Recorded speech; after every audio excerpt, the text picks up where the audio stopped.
예수님의 12제자 가운데에 소위 수제자라고 불리는 제자가 있죠. 누굽니까? 베드로입니다. 베드로를 부르실 때에도 실제로 이 수제자로 이렇게 인정하시고 부르셨습니다. 그 원어의 의미를 보면 베드로의 앞에는 이 서열 1번 이런 개념이 붙어 있습니다. 제자들의 서열 1번이 바로 베드로였습니다. 그런데 그런 위대한 제자인 베드로, 세상을 변화시킨 베드로였지만은 주님이 부르시기 전에는 지극히 평범한 어부 중에 한 사람이었습니다. 한 가정을 책임지는 어부였고, 또 갈릴리 바다에서 잔뼈가 굵은 그런 베테랑 어부였습니다. 그런데 어느 날 밤이 지나도록 물고기를 한 마리도 잡지 못합니다. 그래서 이것이 웬일인가 하고 참 낙심하는 마음으로 그물을 씻고 있었습니다.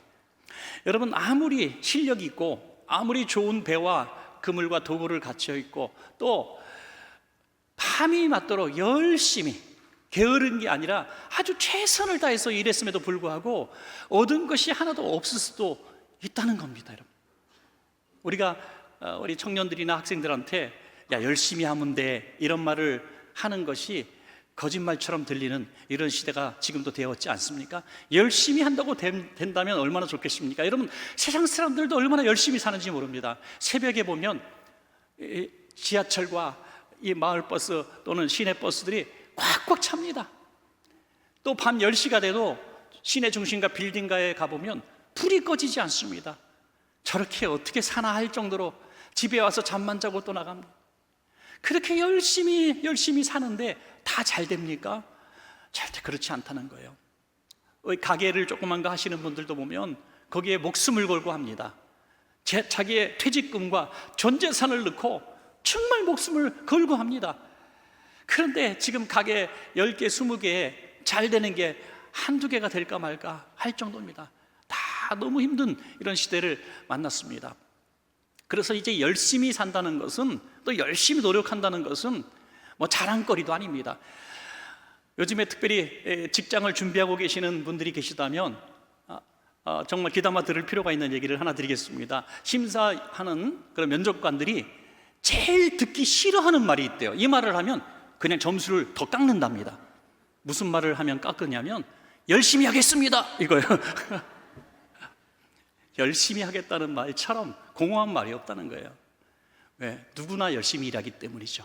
누구나 열심히. 듣고 싶은 말은 뭡니까? 네가 회사에 어떤 기여를 할 실력이 있고 능력이 있느냐, 그거를 묻고 싶은 거죠. 우리 회사에 네가 필요한 사람이냐, 그걸 묻고 싶은 거죠. 오늘 그래서 이 땅에 수많은 실패자들, 낙오자들, 또는 한때는 잘 됐지만 지금 빈 그물과 빈 배를 갖고 있는 허탈한 사람들이 적어도 훨씬 많은 수의 사람일 것입니다. 사랑하는 여러분, 혹시 이 자리에 계신 우리 여러분들 가운데에 베드로의 이런 빈 마음, 빈 배와 같은 이런 상황 가운데 혹시 노인분들이 계십니까? 열심히 했는데, 내 이 전문 기술이면 될 줄 알았는데, 누구보다 내가 잘하는 바다고 실력인데 그럼에도 불구하고 안 될 때 어떻게 하겠습니까? 그래서 허탈한 마음으로 정말 나는 희망이 없구나, 가망이 없구나, 이렇게 열심히 했는데 최선을 다했는데 안 되면 과연 누가 성공할 수 있을까 하는 마음으로, 빈 마음, 빈 삶으로 오늘 이 자리에 계신 분이 계십니까? 하룻밤이 아니라 1년이 될 수도 있고 10년이 될 수도 있습니다. 허탈하게 그물을 싣고 있는 이 가장 베드로의 마음은 너무나 참 처량해 보입니다. 여러분, 가장의 즐거움이 뭐겠어요? 뭐 맛있는 거 사갖고 가서 아이들에게 주고 집안 식구들을 이렇게 잘 부양하고 행복해하는 모습 보면서 뼈가 부서져라 일하는 사람들이 가장 아닙니까? 그런데 아무것도 가져갈 수 없는 그 빈 그물 싣고 있는, 집에 들어가기조차 미안한 이런 상황 가운데 놓인 베드로, 이 베드로에게 주님이 찾아오셨다는 거죠. 주님이 오셔서 그의 배에 오르셨고 그 배에 풍성한 물고기로 채워주시고, 물고기로 비유할 수 없는 바로 예수님으로 풍성하게 차게 되는 그러한 귀한 은혜를 베풀어 주신 것입니다, 여러분. 그래서 얼마나 큰 소망이 되는 말씀인지 알 수가 없습니다. 사랑하는 여러분, 오늘 저와 여러분의 공허한 마음과 빈 배에도 베드로를 찾아오셔서 채워주신 주님께서 그 모든 것들을 채워주시기를 소원합니다, 여러분.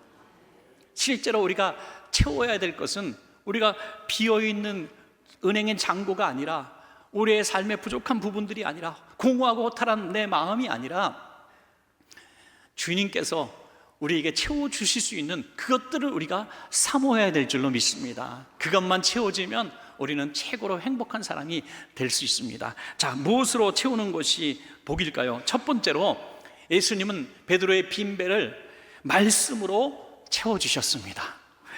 누가복음 5장 3절입니다. 예수께서 한 배에 오르시니 그 배는 시몬의 배라. 육지에서 조금 떼기를 청하시고 앉으사 배에서 무리를 가르치시더니 라고 했어요. 말씀을 강론하신 것이죠. 베드로의 배가 왜 예수님이 예배당으로 삼을 수 있는, 또 강단으로 삼을 수 있는 배가 될 수 있었습니까? 이유는 하나입니다. 빈 배였기 때문이죠.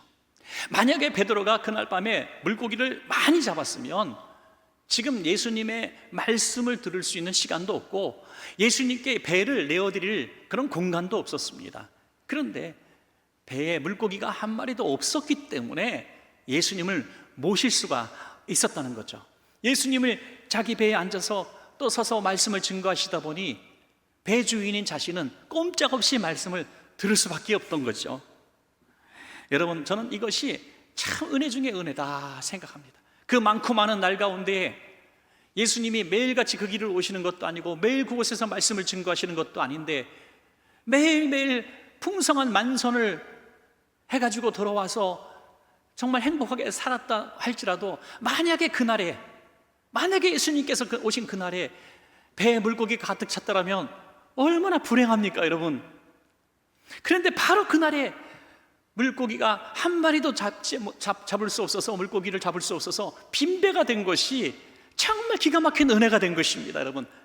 저는 그것을 예수님을 모실 또 말씀이 들어가는 틈이 생겼다, 저는 그렇게 생각합니다. 틈. 오늘 사랑하는 여러분, 실제로 그렇지 않습니까? 오늘 제가 30분 정도 말씀을 증거하는데 이 말씀을 들을 틈이 있는 분들은 말씀의 은혜를 받아요. 그런데 삶이 지금 부유롭고 부족한 것이 하나도 없는 분들은 별로 말씀의 은혜를 받지 못해요. 제가 아무리 침을 튀겨가면서 이 어린 연사 힘있게 외칩니다 하면서 30분을 막 웅변식으로 설교를 해도 그냥 말씀이 들어오지 않아요. 왜? 부족한 게 없는데 뭐. 그런데 내 마음이 빈 마음이 되고 내 삶이 빈배가 되면 말씀이 그 틈으로 아주 잘 들어오게 되어 있습니다. 여러분, 한번 여러분이 제일 좋아하시는 성경 구절이 무엇인지 한번 생각해 보시기 바랍니다. 갑자기 여쭤보니까 식은땀 나죠? 제가 뒤에서 5번째, 거기 3번째 줄 우리 성도님 제일 좋아하시는 성경 구절 뭡니까? 물어보면 그날이 교회 옮기는 날이 되겠죠. 하여튼 분명히 내가 좋아하는 구절이 있긴 있는데 그게 몇 장 몇 절인지도 잘 모르겠고 암송도 잘 못하고 그런 분들이 많이 계셔요. 그런데 확실한 것은 어떤 성도님은 어떤 성경을 한 구절을 아주 외워요. 그리고 누구를 만나도 간증을 합니다. 그 구절을 막 암송을 해요. 왜? 정말 힘들고 어려울 때, 소위 다시 말해서 빈 마음, 상한 마음, 빈 배가 되었을 때 그 말씀이 딱 선포되어졌는데 너무너무 그 말씀에 은혜가 된 거예요.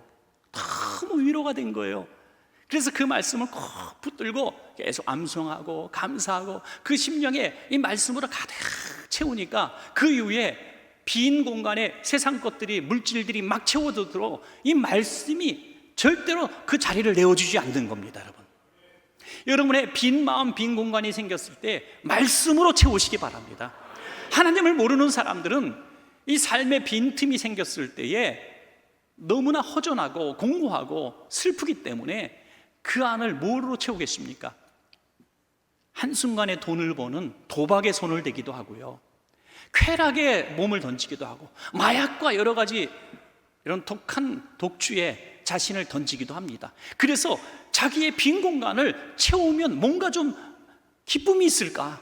좀 만족감이 있을까? 그런 헛된 것들을 자꾸 채워놓는 거예요. 그러다 보니까 완전히 패배하고 망가진 인생이 될 수밖에 없습니다. 그러나 우리 하나님을 아는 저와 여러분들, 우리 성도님들은 빈 마음이 생길 때마다 말씀으로 콕콕 담는다면 그 말씀이 정말 보물이 될 줄로 믿습니다. 여러분, 저도 성경을 이렇게 열심히 읽는 목사는 아닙니다만은 어느 날 너무 마음이 좀 허전하고 섭섭하고, 그 목사라고 상처를 안 받겠습니까? 여러분, 상처를 받을 수 있어요. 저한테도 요즘에 왜 이렇게 흰머리가 많이 났냐 그러면 상처가 되더라고요. 하여튼 이 상처가 되고 허전하면 이 성경을 이렇게 쩍 손이 가더라고요. 참 희한하죠. 기분 좋고 바쁘고 행복할 땐 성경이 별로 안 읽혀지는데, 허전하고 그러면 성경이 읽혀지는데, 이렇게 한 장 한 장 넘어가는 게 너무 재밌는 거예요. 꿀송이처럼 막 달아요. 한 장 넘어가는 게 막 아까워요. 오해하지 마시기 바랍니다. 평생에 몇 번 없는 그런 경험이긴 합니다만은 하여튼 그런다는 거예요. 여러분, 지금 막 성경이 꿀송이처럼 다신 분들이 있죠. 예, 누군가 있을 거예요. 그런 분들은 지금 틈이 굉장히 많이 벌어지신 분들이에요. 너무 마음에 상처가 많고 힘든 일이 많고 사람 만나는 것도 싫고 그냥 하나님 말씀만 좋은 거예요. 여러분, 이것이 축복입니다. 여러분의 그 질병의 틈이든 사업의 실패의 틈이든 인간관계에서 정말 멸시받고 버림받은 아픔의 틈이든 어떤 틈이든 상관없습니다. 그 틈에 주님으로 가득 채우는 것이 복인 줄로 믿습니다. 여러분, 사실 세상 사람들도 열심히 살고 풍성한 것으로 뭐 가득가득 심령에 채운 것 같아서 정말 자랑할 것들이 너무너무 많은 사람도요, 가까이 가서 보니까 그렇게 공허할 수가 없더라고요. 최근에 한 영상을 보니까 세상적으로도 아주 성공하신 분이에요. 성공하신 분인데 이분에게 인터뷰를 합니다. 언제 가장 행복합니까? 라고 물어보니까 의미심장한 얘기를 하시더라고요. 우리 자녀들이 아빠하고 저를 부를 때가 제일 행복합니다. 예. 그건 누구나 할 수 있는 거 아닙니까? 자식인데 아빠 부르고 다가오죠. 근데 의미심장한 거예요. 그분은 전 세계를 다니고 뭐 조 단위의 재산을 갖고 있고 정말 만나는 사람 수도 없이 많고 하루에 집에 들어온 날보다 밖에서 자는 날이 더 많고 정말 열심히 살았지만 자녀들이 아빠하고 따뜻하게 안기는 날을 추억하고 있다는 거죠. 여러분, 진정한 행복은 멀리 있지 않습니다.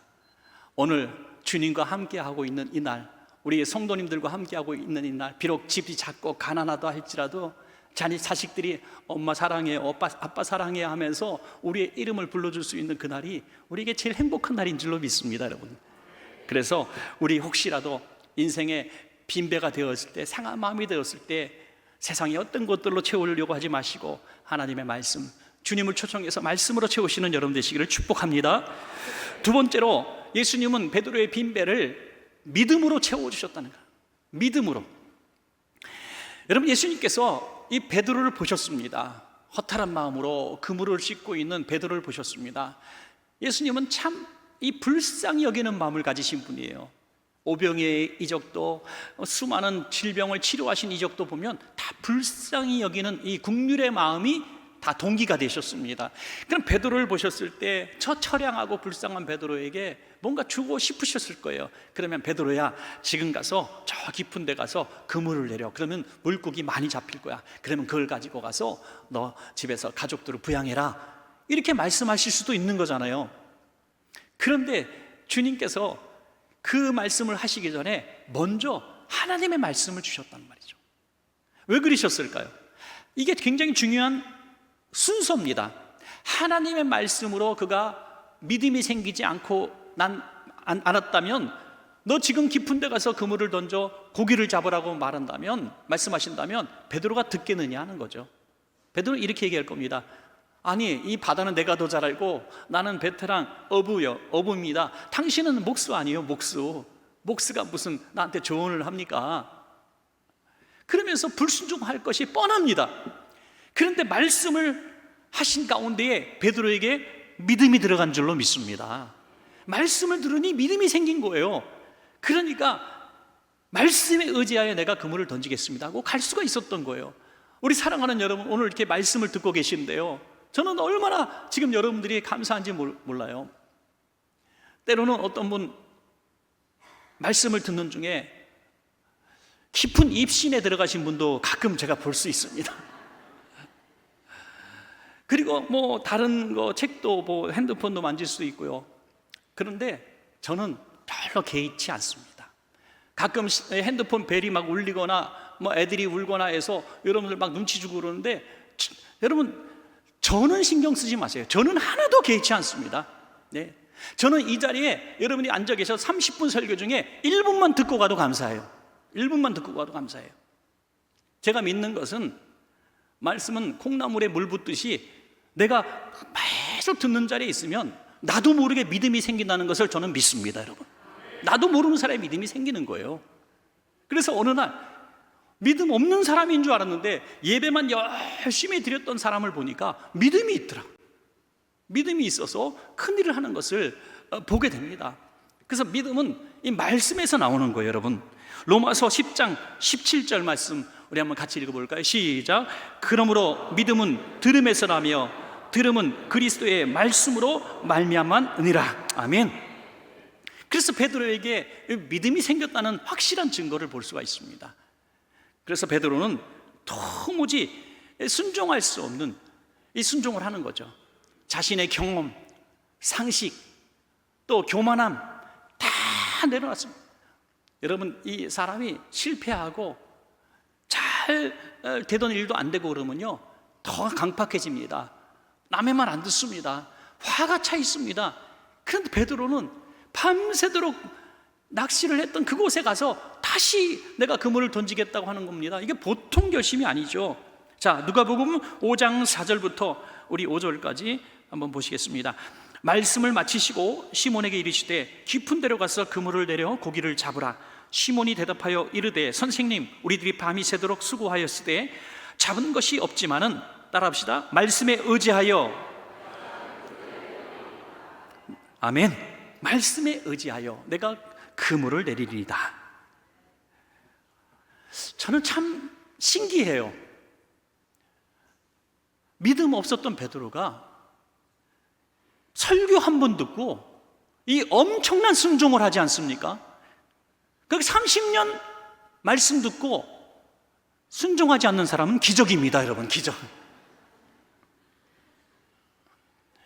신앙생활도요, 보니까 순종하지 않으면 성장이 없습니다.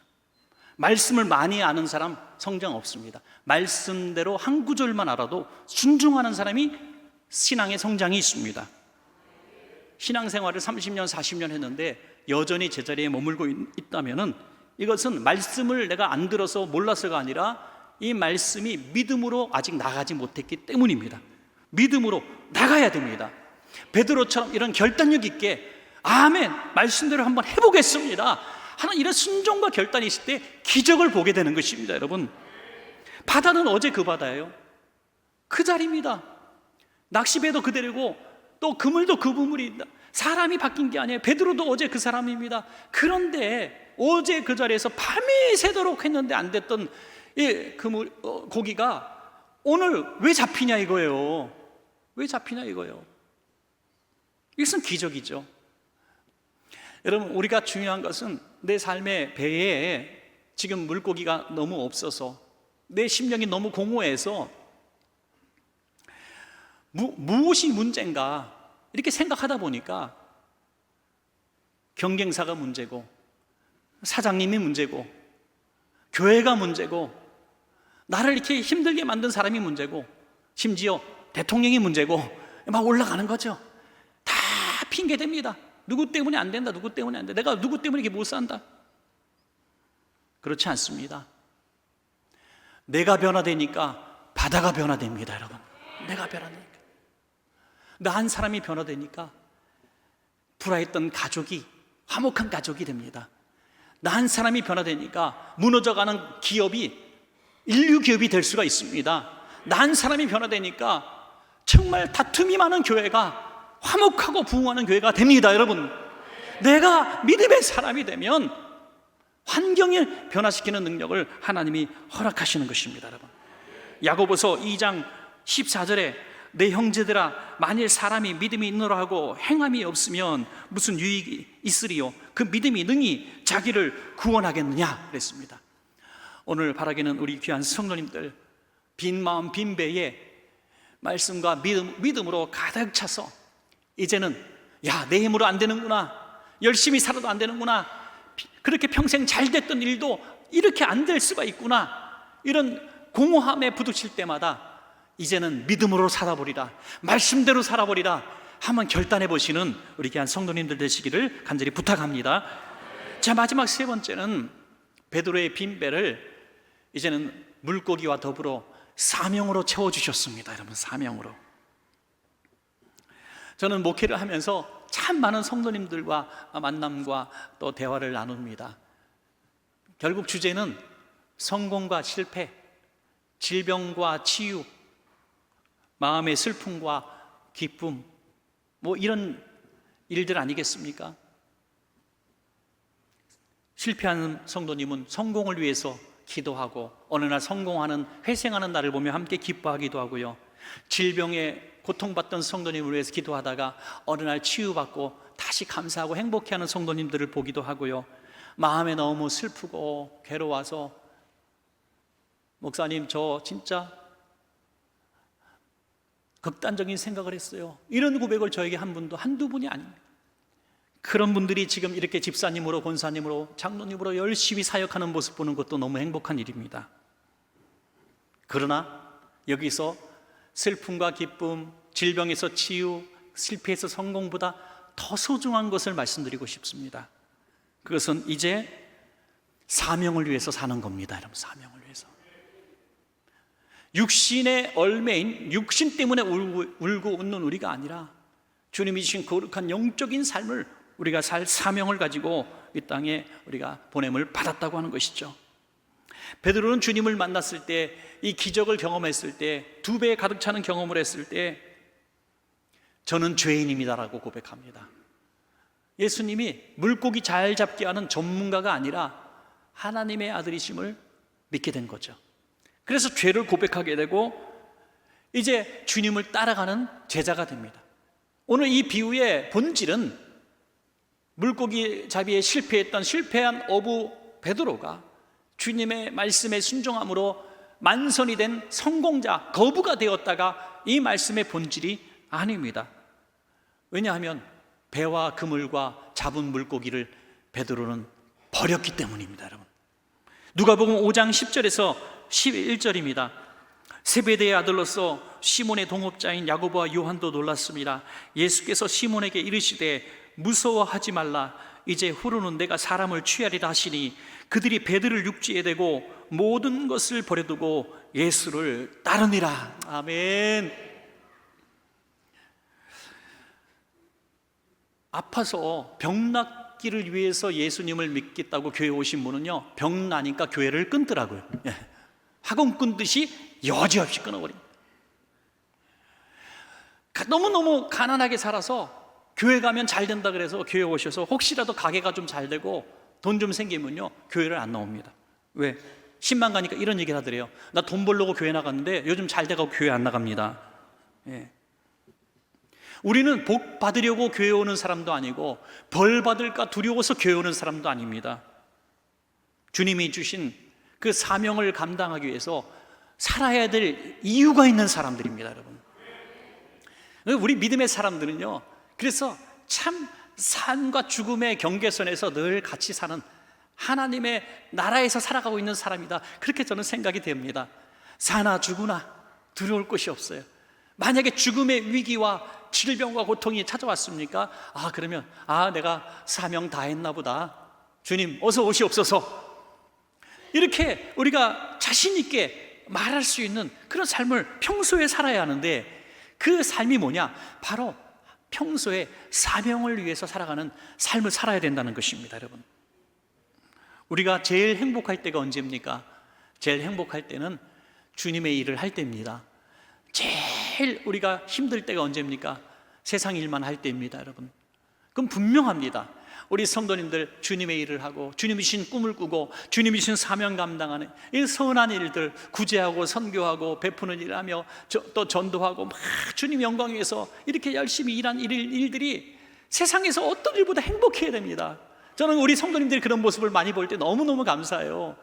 저분은 세상에서 나가서 일하면은 뭐 한 시간에 정말 많은 것을 볼 수 있는 분이고 여기저기 오라는 데로 왔는데 그 와서 막 청소하고 예배드리고 봉사하고 뭐 우리 찬양대하고 방송실 안내 봉사 뭐 주차 봉사 이런 거 하시는 거 보면요, 세상 사람들이 미련하게 불만도 해요. 어떤 분이 하도 주일날 뿐이 아니라 평일날도 핸드백 들고 맨날 예쁘게 차려입고 교회 오니까 교회가 직장인 줄 알았대요. 얼마 받냐 그러더래. 여러분, 그렇게 교회 오는 것도 세상 사람이 보면 이해가 안 가요. 그런데 우리는 알잖아요. 이게 너무 행복하잖아요. 너무 기쁘잖아요. 세상 일도 막 정말 선행을 하는 분들 보니까 어느 날 뭘 주려고 하니까 이런 얘기를 해요. 돈 주면 나 일을 하지 않습니다. 돈보다 귀한 가치가 있기 때문에 내 시간, 내 물질을 투자해서 일을 하는 겁니다. 정말 놀랐어요. 그 얘기 듣고 너무 놀랐습니다. 하물며 우리를 구원하신 십자가 지신 주님께서 맡기신 사명을 감당하면서 보상이 없다고 섭섭해야 한다는 것은 있을 수 없는 일이라는 거죠. 감사하면서 기쁨으로 주신 사명 감당할 때 우리의 빈배가 세상 어떤 것으로 채워오는 것보다도 풍성한 만선의 복을 누리게 될 줄로 믿습니다. 여러분, 사랑하는 여러분, 말씀을 이제 맺겠습니다. 우리는 때로는 만선일 때도 있고요, 때로는 빈배로 빈금을 씻을 처량한 신세가 될 때도 있습니다. 여러분, 항상 잘 되는 사람이 어디 있습니까?